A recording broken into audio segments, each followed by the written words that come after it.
আমরা যেটা বুঝবো সেটা কি হলো, আজকে কি বুঝবো।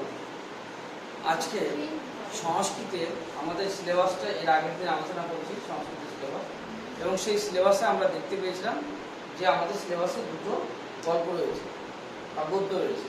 সেই দুটো গল্পের মধ্যে একটা হলো ব্রাহ্মণ চৌর পিশাচ কথা গল্প। তো সেইটা বোঝার আগে সেটা বোঝার আগে আমি আজকে তোমাদের একটা গল্প শোনাবো। প্রথমে একটা গল্প শোনাবো, গল্পটা আগে শুনে নাও, তারপরে সেটা বুঝবো, ঠিক আছে? গল্পটা হলো এই যে দক্ষিণ ভারতের মহিলারপ্য নামে এক নগর ছিল। দক্ষিণ ভারতে, দক্ষিণ ভারতের একটা গল্প, একটা রাজার গল্প। দক্ষিণ ভারতের মহিলারপ্য নামে এক নগর ছিল। সেইখানে এক রাজা থাকতেন, সেই রাজার নাম হলো অমর শক্তি। অমর শক্তি, অম বয়সন র, অমর শক্তি, ঠিক আছে? তার 3 পুত্র ছিল, বসু শক্তি, অনেক শক্তি আর উগ্র শক্তি, ঠিক আছে? অমর শক্তি, রাজা অমর শক্তি 3 পুত্র। সাপোজ ধরে নাও রাজা অমর শক্তি, তার 3 পুত্র, একটা হলো বসু শক্তি, ধরে ও হলো বসু শক্তি, আর তুমি হলে তোমার অনেক শক্তি, আর আরেকজন হলো উগ্র শক্তি। রাজার এই 3 পুত্র ছিল, বুঝতে পারলে তো? কিন্তু 3 পুত্রই ছিল বজ্জাতের বজ্জাত, ভীষণ খারাপ, মানে এত খারাপ কল্পনা করা যাবে, ঠিক আছে? কেন এত খারাপ কেন? মানে তারা ছিল অল্প বুদ্ধি সম্পন্ন, বুঝতে পারলো তো? এক, অল্প বুদ্ধি সম্পন্ন ছিল, আর 2 নম্বর হলো কি, এই যে রাজা অমর শক্তি, সেই রাজা অমর শক্তির যে মানে 3 পুত্র যে বজ্জাত ছিল, তারও আর একটা উদাহরণ দিলে, যদি কখনো তাকে কোনো গুরুর কাছে তাদেরকে শিক্ষা নিতে পাঠানো হতো, তাহলে গুরুর কাছে শিক্ষা নেওয়া তো দূরের কথা, বরঞ্চ গুরুর আশ্রমে গিয়ে রাজার ছেলে বলে, আমি রাজার ছেলে, এরকম একটা ভাব দেখিয়ে কি করতো তারা? তারা কি করতো? তারা ওই আশ্রমকে আরো লন্ডভন্ড করে দিয়ে গুরুকে অপমান করে চলে আসে, বুঝতে পারতো? এইরকম তাদের ছিল স্বভাব। তার উপর তাদের বালবানতা এতটাই ছিল যে প্রজাদের উপরও তারা পীড়ন করত। কিন্তু রাজা অমর শক্তি খুব ভালো রাজা ছিলেন, খুব ভালো রাজা ছিলেন, এবং তিনি তার প্রজাদের খুব ভালোবাসতেন। সেই জন্য একদিন রাজসভায় রাজা অমর শক্তি গালে হাত দিয়ে বসে চিন্তা করছে। তো তখন মন্ত্রী মহোদয়, রাজসভায় যারা আছেন তাদের মধ্যে মন্ত্রী মহোদয় বলে উঠলেন, মহারাজ, আপনি এত বড় বিশাল একটা রাজ্যের রাজা, এত বড় বিশাল রাজ্যের রাজা, এত বড় বিশাল রাজ্যের রাজা হয়েও আপনি এত কি চিন্তা করছেন? বুঝতে পারলেন যে আপনি এত কি চিন্তা করছেন? এত বড় বিশাল বড় রাজ্যের রাজা হয়েও আপনি যা চাইবেন তাই তো পাবেন, গোটা দক্ষিণ ভারতই তো আপনার, ঠিক আছে? তখন বাবা বলছে যে দেখো মন্ত্রী, আমি এত বড় বিশাল রাজ্যের রাজা, কিন্তু আমার মনে কোনো সুখ নেই। কেন জানো? যে আমার 3 পুত্রের মধ্যে একজন পুত্রের হাতেও আমি আমার রাজ্যটাকে সঁপে যেতে পারবো না, কারণ তারা তাদের এই মানে রাজ্য চালানোর উপযুক্ত তারা নয়, বুঝতে পেরেছো তো? সেই নিয়েই আমার চিন্তা, কারণ একজন ছেলে মানে পুত্রকে আমি কিন্তু মানুষ করতে পারছি না। তো এমন কোনো ব্যক্তি আছে যে আমার এই 3 পুত্রকে একটু মানুষ করে দেবে, মানুষের মতো মানুষ করে দেবে, যাদের হাতে আমি ভরসা করে আমার প্রিয় রাজ্যটাকে ছেড়ে যেতে পারি আমার অবর্তমানে, বুঝতে পারলেন? তখন মন্ত্রী মহোদয় বলছে যে আপনি এত চিন্তা কেন করছেন? আমি জানি, এমন একজন পণ্ডিত মশাইকে আমি জানি যিনি আপনার পুত্রকে উচিত শিক্ষা প্রদান করবেন। ঠিক আছে, তাহলে নিয়ে আসো তাকে। এবার মন্ত্রী মহোদয় কি করলেন? তাকে যথারীতি ও সেই পণ্ডিতকে নিয়ে আসলেন। সেই পণ্ডিতের নাম ছিল পণ্ডিত বিষ্ণু শর্মা। কি নাম ছিল? পণ্ডিত বিষ্ণু শর্মা, ঠিক আছে? এই যে পণ্ডিত বিষ্ণু শর্মা, সেই পণ্ডিত বিষ্ণু শর্মাকে বললেন মন্ত্রী মহোদয় নিয়ে আসলেন। পণ্ডিত বিষ্ণু শর্মা আসলেন, যে মহারাজের সামনে আসলেন। মহারাজকে বললেন যে জয় মহারাজের অমর শক্তির জয়, ঠিক আছে? মহারাজ বললেন যে গুরুজি শিক্ষক তো, শিক্ষক বসে তো, পণ্ডিত বসায়, আমার পুত্রদের অবস্থা আপনাকে হয়তো মন্ত্রী মহোদয় বলে দিয়েছেন, বা আমার পুত্রদের অবস্থা এরকম, আপনি কি পারবেন আমার পুত্রদের শিক্ষা প্রদান করতে? তখন তোমার এই পণ্ডিত মশাই বলছেন যে আপনি নিশ্চিন্ত থাকুন, আপনার পুত্রদের 6 মাসের মধ্যে আমি তাদের সুশিক্ষিত এবং মানুষের মতো মানুষ এবং প্রকৃত রাজা হওয়ার যে গুণগুলো, সেই সমস্ত গুণগুলি তাদের আমি প্রদান করে দেব। 6 মাসের মধ্যে আমি তাদের শিক্ষা দীক্ষা দিয়ে সম্পূর্ণ করে দেব। মহারাজ তো অবাক যে 6 মাসের মধ্যে কি করে সম্ভব? ঠিক আছে, অমরশক্তি বললেন তাহলে আপনি অবশ্যই 6 মাসের মধ্যে আমার পুত্রদের তাদের বিভিন্ন গুণে গুণান্বিত করুন, বা তাদেরকে মানুষের মতো মানুষ করুন। এটা আমার কাছে পরম সৌভাগ্য ব্যাপার হবে।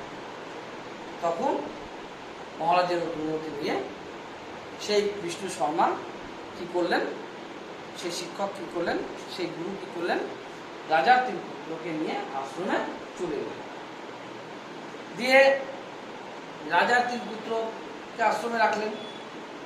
দিয়ে পণ্ডিত বিষ্ণু শর্মা, আমার দিকে থাকে, পণ্ডিত বিষ্ণু শর্মা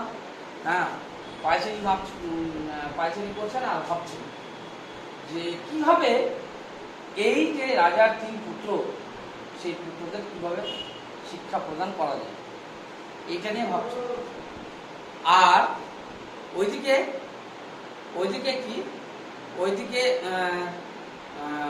ওইদিকে তোমার কিন্তু রাজার যে 3 পুত্র, সেই রাজার 3 পুত্র কিন্তু কি করছেন, ওইদিকে রাজার 3 পুত্র কিন্তু তোমার এইটা চিন্তা করছেন যে কি করে এই পণ্ডিত বিষ্ণু শর্মাকে শিক্ষা দেওয়া যায়, যে তাকে এমন শিক্ষা দেব যে সে কি হবে, যে আমাদের যে শিক্ষা দিতে নিয়ে এসছে, যে সে শিক্ষা দেওয়াই ভুলে এমন শিক্ষা, এইরকম একটা প্ল্যান। তখন পণ্ডিত বিষ্ণু শর্মা ভাবছেন কি করা যায়। ভাবতে তিনি কি বলেন, পঞ্চতন্ত্র লিখতে বসলেন। কি পঞ্চতন্ত্র লিখতে বসলেন? পঞ্চতন্ত্র লিখতে বসলেন এটাই যে কি, যে তিনি কিছু গল্প লিখতে বসলেন। বুঝতে পারলেন? এইভাবে তিনি গল্প লিখতে শুরু করলেন এবং তিনি 5টা তন্ত্র লিখলেন। 5টা তন্ত্র, 5টা তন্ত্র। দেখো, প্রথম তন্ত্র হলো মিত্রভেদ, যার মধ্যে 22টা গল্প আছে। কতটি গল্প আছে? 22টি। দ্বিতীয় তন্ত্র হলো মিত্র প্রাপ্তি, যার মধ্যে 6টি গল্প আছে।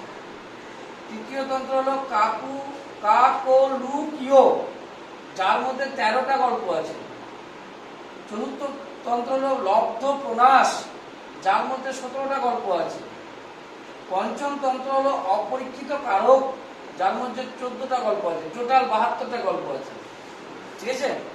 এইবার তিনি কি করলেন, এই পঞ্চতন্ত্র কিন্তু তিনি লিখতে বসলেন। বুঝতে পারলো তো? এবং তিনি গল্পগুলো লিখতে শুরু করলেন। ঠিক আছে? এবং এই যে 5টা তন্ত্র তিনি লিখলেন, লেখার পর লিখতে শুরু করলেন। দিয়ে পরের দিন সকালবেলা, যখন সকাল হলো পরের দিন, তখন কি হলো, পণ্ডিত বিষ্ণু শর্মা যথারীতি শিক্ষালয়ে আসলেন। এসে কি করলেন, শিক্ষালয়ে এসে পণ্ডিত বিষ্ণু শর্মা সমস্ত ছাত্রদের শিক্ষা প্রদান করতে শুরু করলেন।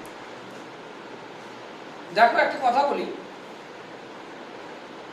যে ছাত্ররা তার ছিল, সেই ছাত্রের মধ্যে রাজার 3 ছেলে এসে বসলো। কারা কারা? ওই বহু শক্তি, অনেক শক্তি, উগ্র শক্তি, 3 জন এসে সেখানে বসলো। এবং গুরু মশাই মানে পণ্ডিত মশাই এসে যথারীতি তাদের সাথে কুশল বিনিময় করলেন যে তোমরা ভালো আছো কিনা। ঠিক আছে? আর ওরা মনে মনে ভাবছে আমরা তো ভালো আছি, আপনি কি ভালো থাকবেন? ঠিক আছে? তো পণ্ডিত বিষ্ণু শর্মা এসে প্রথম কথাই বললেন, আচ্ছা তোমরা আমার কাছে কি গ্রহণ করতে এসছো?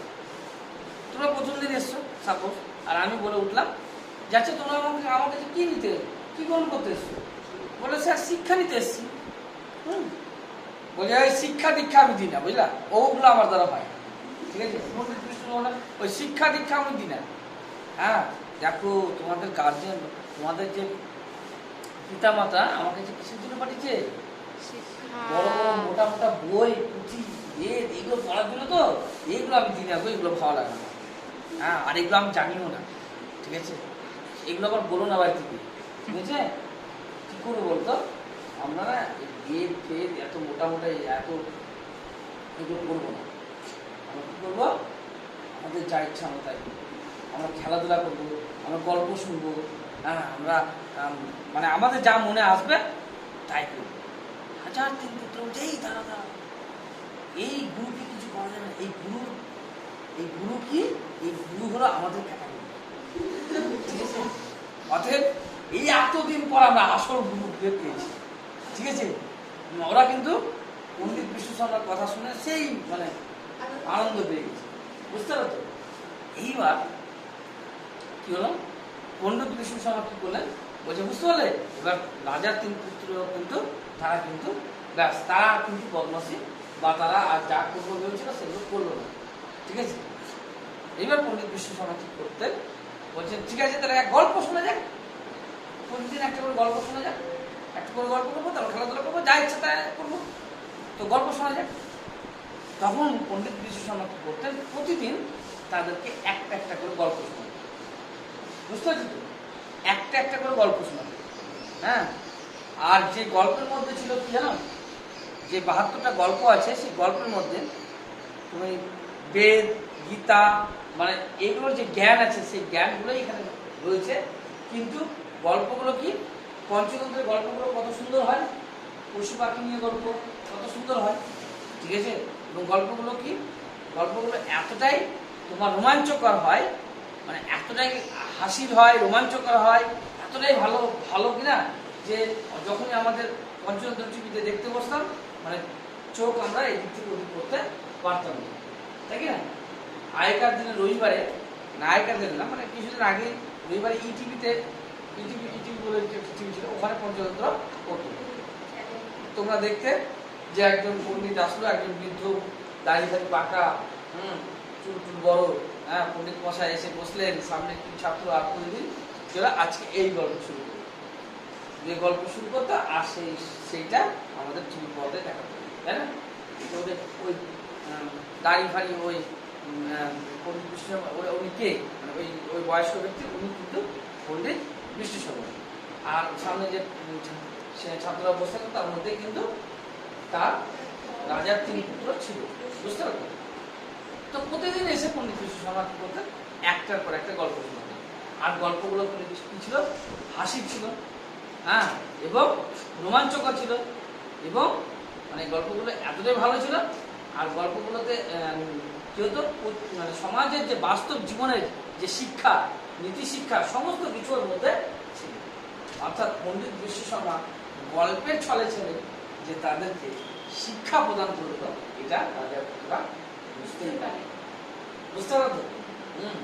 তো পঞ্চতন্ত্রের যে কি করেছে, পঞ্চতন্ত্রের যে 5টা তন্ত্র, হ্যাঁ, প্রথম হলো মিত্রভেদ, মিত্রভেদের 22টা গল্প শুনেছে, তারপরে মিত্র প্রাপ্তি তার 6টা গল্প শুনেছে, তারপর কাকুর প্রিয় তার 13টা গল্প শুনেছে, তারপর লব্ধপ্রাস, তারপর অপরিচিত কারক, বুঝতে পারছো?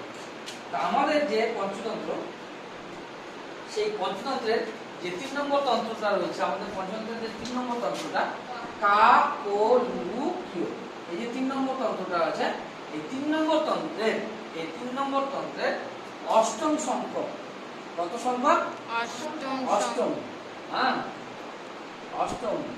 অষ্টম সংখ্যক কিন্তু গল্প হলো, মানে 8 নম্বর গল্পটা হলো আমাদের কি, যে আজকে যে আমরা বুঝবো যে গল্পটা ব্রাহ্মণ চৌর পিশাচ কথা, সেই গল্পটা হলো এই কাকলু কিয়মের 8 নম্বর গল্প। এবার বলি, কোথাও আবার দেখবে এটা হয়তো এই ব্রাহ্মণ চোর পিশাচ কথা যে গল্পটা আমরা আজকে বুঝবো, সেটা কোথাও কোথাও দেখবে 8 নম্বর না হয় 9 নম্বর আছে। হ্যাঁ, তার মানে সিরিয়ালে কি আছে, এদিক ওদিক আছে। অর্থাৎ যে পঞ্চতন্ত্রের গল্পগুলোকে যে সিরিয়াল ভাবে সাজানো হচ্ছে, এক একজন এক একভাবে সাজিয়েছে। সেই জন্য কোনো কোনো বইয়ে দেখবে 8 নম্বর, কোনো কোনো বইয়ে 9 নম্বর, ওটা নিয়ে ভাববার কথা। তবে ব্রাহ্মণ চোর পিশাচ কথা তোমাদের যে গল্পটা আছে, সেই গল্পটা কিন্তু তোমার এই কাকুলিপিয়ম যে 3 নম্বর তন্ত্রটা আছে, সেই 3 নম্বর তন্ত্রের অন্তর্গত। ক্লিয়ার? বোঝা গেল? হ্যাঁ, আর সাধারণভাবে এটা অষ্টম বলবে। ক্লিয়ার? কি বলবে? অষ্টম। তো আমরা এই যে কাকুলিপিয়ম যে তন্ত্রটা আছে, সেই তন্ত্রের অষ্টম যে গল্প সেটা হলো ব্রাহ্মণ চোর পিশাচ কথা। তো এই যে কাকুলিপিয়ম তন্ত্র, এই তন্ত্রটার গল্প শুরু হচ্ছে কি, এই তন্ত্রটার গল্প শুরু হচ্ছে তোমার ধরো বলছে, এই তন্ত্রটার গল্প শুরু হচ্ছে মেঘ বর্ণ নামে এক কাক ও অরিমর্দন নামে এক প্যাঁচার কথা দিয়ে, গল্পটা শুরু হচ্ছে। বুঝতে পারবে? কাক আর প্যাঁচার গল্প দিয়ে, মানে চরিত্র হলো কাক আর প্যাঁচা, এদের দুজনের গল্প, মানে তোমার এদের দুজনের চরিত্র দিয়ে, ঠিক আছে, তোমার কি হচ্ছে গল্পটা, আমাদের কাকুলিপিয়ম যে তন্ত্র, অর্থাৎ 3 নম্বর যে তন্ত্র, সেই 3 নম্বর তন্ত্রটা গল্প শুরু হচ্ছে। দিয়ে 8 নম্বর গল্প হলো কি, 8 নম্বর গল্প হলো আমাদের ব্রাহ্মণ চোর পিশাচ কথা। ক্লিয়ার? এখানকার যে গল্পগুলো, সেই গল্পগুলো কেমন হবে সেটা পরে বলছি।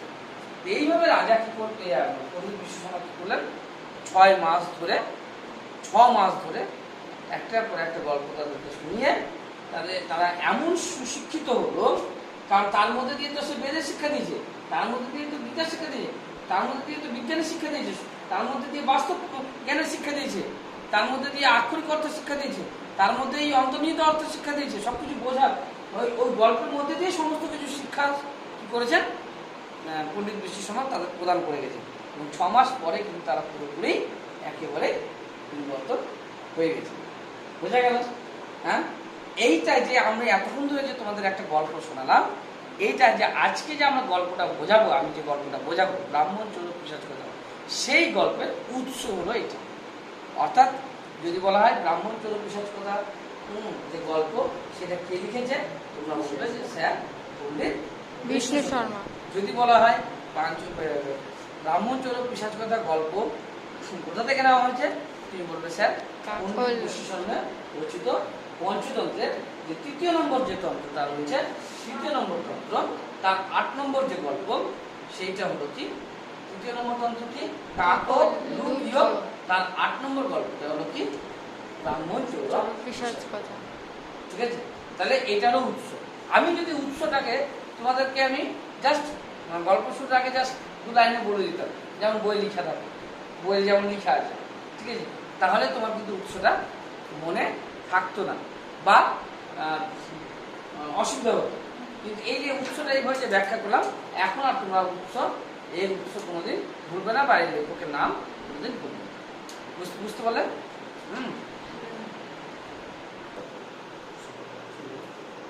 তাহলে বুঝতে পারলাম আমরা ব্রাহ্মণ চোর পিশাচ কথা গল্পের উৎস ব্যাখ্যা সবাই আমরা বুঝতে পেরেছি। এবার আমরা আজকে যেটা আলোচনা বা বুঝতে যাবো, সেটা হলো কি ব্রাহ্মণ চোর পিশাচ কথা গল্প। গল্পটা কেমন? গল্পটা এই দেখো, যে কোনো একটি বলছে, কোনো একটি গ্রামে, হ্যাঁ, কোনো একটি গ্রামে দ্রোণ নামে একটি ব্রাহ্মণ বাস করত। কোনো একটি গ্রামে দ্রোণ, হ্যাঁ, দ্রোণ নামে একটি ব্রাহ্মণ বাস করত। বুঝতে পারো? তো ব্রাহ্মণটা ছিল খুব গরিব ছিল, এবং সে জীবিকা নির্বাহ করতো কি, ব্রাহ্মণ মানে পুজো অর্চনা, যজমানের বাড়িতে পুজো অর্চনা করে যজমান যা দিত সেইটা নিয়েই সে জীবিকা নির্বাহ করত। যজমান মানে বুঝো, যজমান মানে হলো ব্রাহ্মণ যার বাড়িতে পুজো করবে, সে হলো ব্রাহ্মণের যজমান। সাপোজ ধরো তুমি ব্রাহ্মণ, তুমি আমার বাড়িতে পুজো করতে আসবে, তাহলে আমি হলাম তোমার যজমান। বুঝতে পারলাম? তো পুজো করার বিনিময়ে তোমাকে তো আমি কিছু দেবো, তো সেইটা নিয়ে ব্রাহ্মণের জীবন চলত। ব্রাহ্মণের শরীর বা দেখলে তুমি তার আর্থিক অবস্থা বুঝতে পারবে। কিভাবে?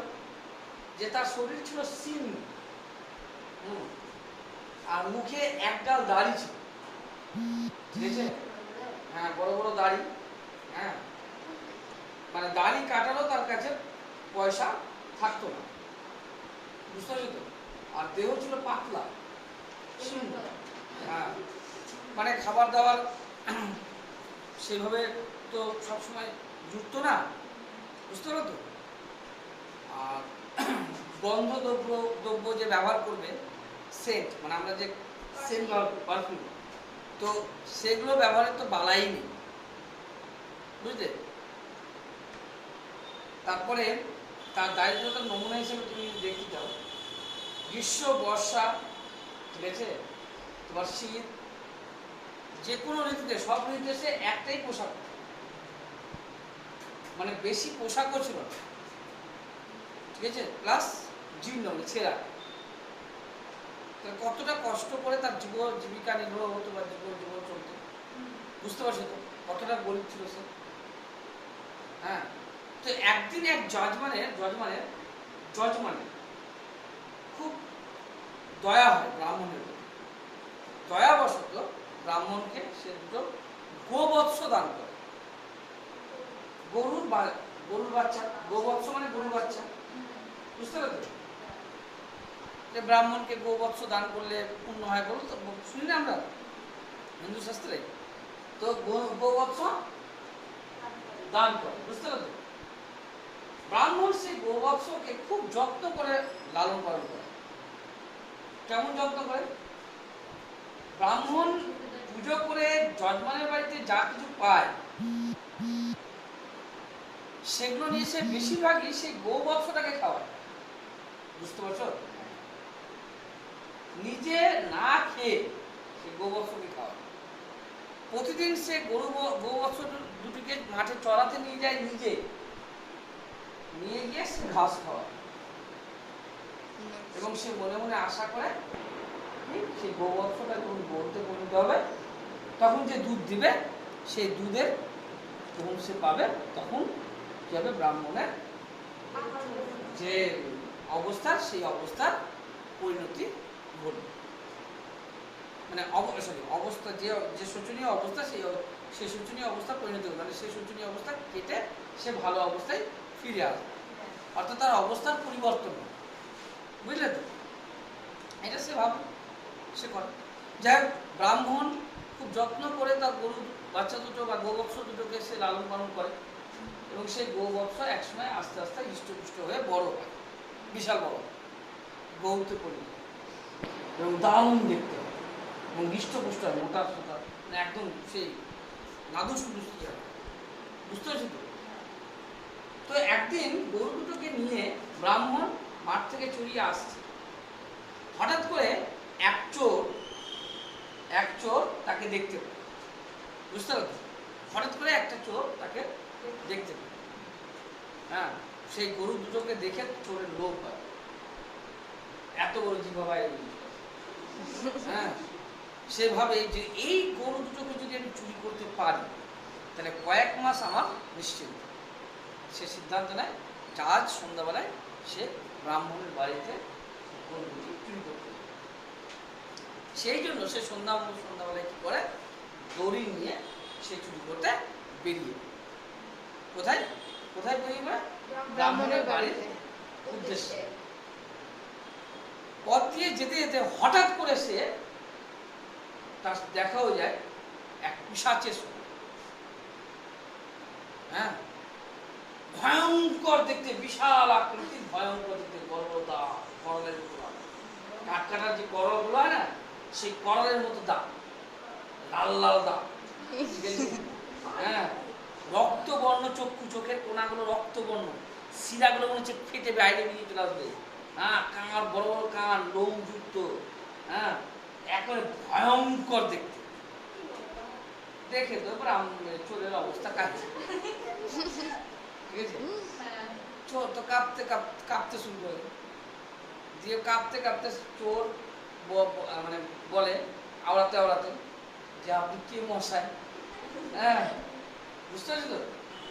তখন বলছে আমি, সেই যে রাক্ষস বা পিশাচ, সে বলে আমি হলাম সত্যবচন। নাম দেখো, সত্যবচন। আমি হলাম সত্যবচন, ব্রহ্ম রাক্ষস। ব্রহ্ম রাক্ষস মানে ব্রাহ্মণদের ভক্ষণ করে। চোর আর কোন যেতে পারে, আমাকে তো আর খাবে না। ব্রহ্ম রাক্ষস মানে ব্রাহ্মণদের ভক্ষণ করে।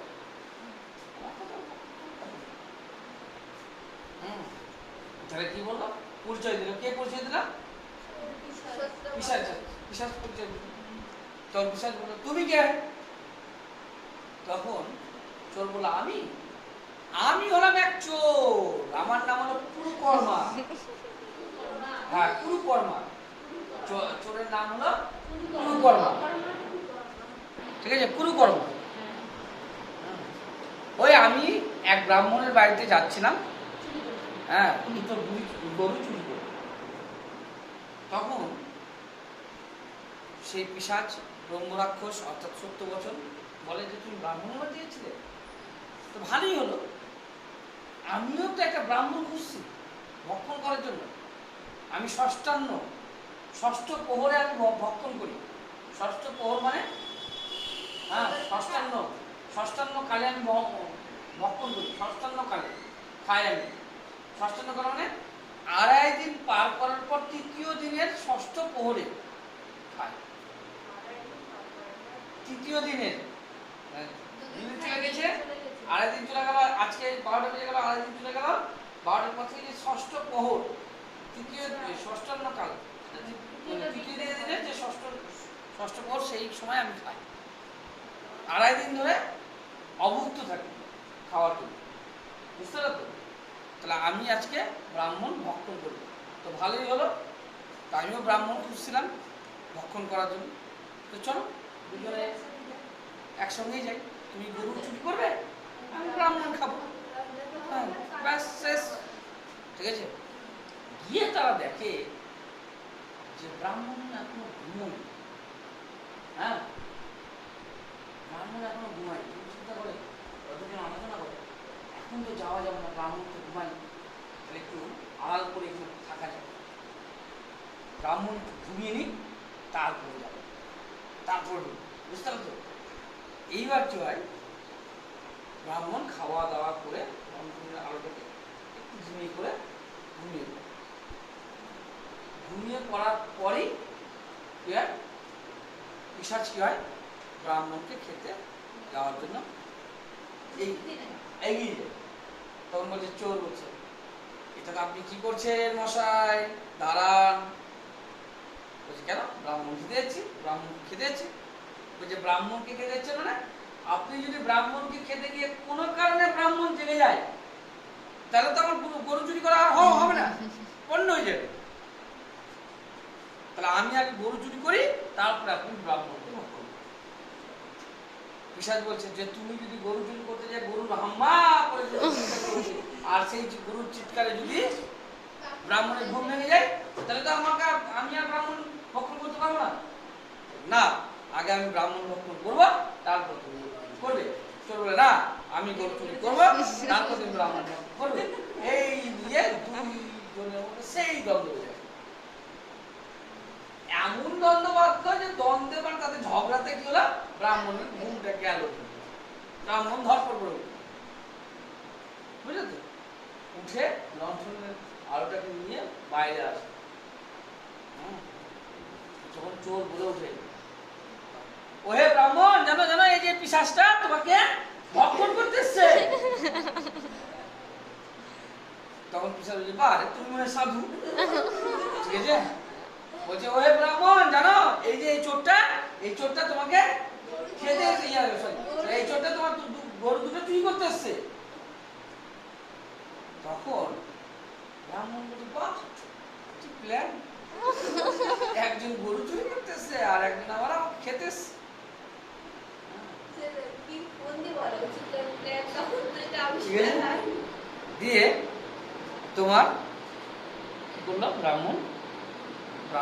তার লণ্ঠনটাকে রাখো, রেখে প্রথমে ইষ্ট দেবতার নাম স্মরণ করি। ইষ্ট মানে প্রিয় দেবতা।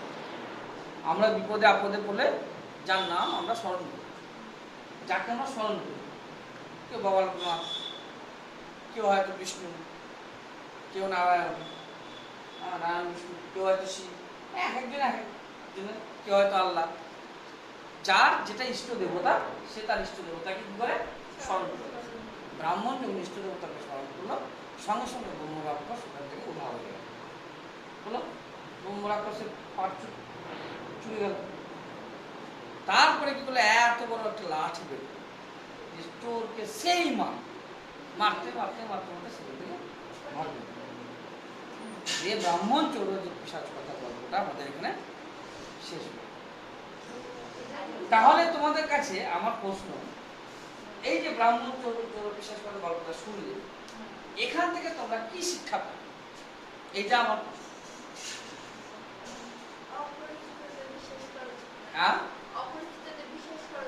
অপরিচিতদের বিশ্বাস করবে। আর কি শিক্ষা পেলে? অন্যের ক্ষতি করতে হলে নিজের ক্ষতি হয়। তো এইখানে যে শিক্ষাটা হচ্ছে বলছে, দেখো, পরস্পর বিবাদমান শত্রুরাও কোনো কোনো সময় উপকারের কারণ। পরস্পর বিবাদমান শত্রুরাও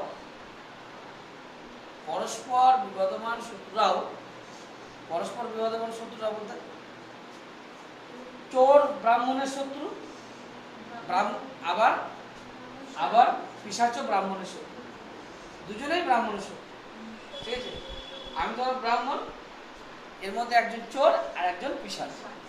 ঠিক আছে, এরা দুজনই আমার শত্রু, কিন্তু এরা দুজন যখন আমার যে দুই শত্রু, ওই দুই শত্রু যখন নিজেদের মধ্যে দ্বন্দ্ব শুরু করলো, তখন কি হলো, তৃতীয় পক্ষ যে হয় তার কি হয়, উপকার, আমার উপকার। হ্যাঁ, অনেক হয় না, তিনজন বন্ধু আছো, ঠিক আছে, সেই তিনজন বান্ধবী আছো, মাঝখানে যে আছে, হ্যাঁ, অনেক সময় দেখা যায় যে হয়তো আর যে দুটো বান্ধবী আছে সেই দুটো বান্ধবীর মধ্যে ঝগড়া লেগে যাবে। তুমি গিয়েছো, হ্যাঁ, এবার তো তোমার সম্পর্কে যে এরকম ভাবনা ছিল তুমি জানতে, হ্যাঁ, এবার তুমি যে থামানোর চেষ্টা করছো, তা একজন বলছে দাঁড়া তো চিনিস না কে, তোর নামে কি বলে জানিস? আরেকজন বলছে তোর নামে কি বলে জানিস? ও কি সামনে বলি, তোর নামে বল না। মানে আমি না থাকতে আমার নামে এত কিছু, কথা বুঝতে না তো?